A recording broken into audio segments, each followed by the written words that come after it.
पाकिस्तान तहरीक इंसाफ के मरकजी अगवान मखदूम फजल हुसैन हाल में प्रेस कॉन्फ्रेंस कंदे चयो त इमरान खान जल्द पीटीआई के तरफां बीठल 567 सीटुनि जे उम्मीदवारनि खां इस्तीफ़ाऊं ॾियाराए ऐं जल्द इलेक्शन मुहिम जो ऐलान कंदो।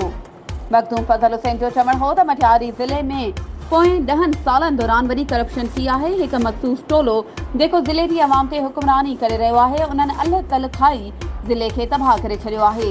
हींअर बि ताज़ो मटियारी मेगा करप्शन स्कैंडल बि MNA मटियारी ऐं MPA तालको हाला जेको सूबाई वज़ीर पिणु आहे उन ते साबित थी चुको आहे। पर अञा ताईं बिलावल ज़रदारी खेनि बचाए वेठो आहे। जेके असिस्टेंट कमिश्नर जे घर मां 42 करोड़ रुपया बरामद ॾेखारिया विया आहिनि असल में उहे मखदूम जमील ज़मा पंहिंजे हिसे जा जमा कराया आहिनि। हाणे उन्हनि चोरनि खे छॾणो न आहे। जेसीं ताईं उन्हनि चोरनि खे नाअहल कराए जेल में नथा विझरायूं सुख सां न वेहंदासीं। पाकिस्तान तहरीक इंसाफ ईंदड़ इलेक्शन में क्लीन स्वीप कंदी।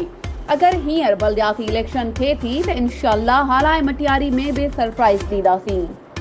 वधीक ख़बरूं ऐं अपडेट्स जे लाइ असांजे चैनल खे सब्सक्राइब कयो ऐं हा बेल आइकन खे प्रेस करणु न विसारिजो त जीअं असांजी हर नई अचण वारी वीडियो तव्हां ताईं पहुची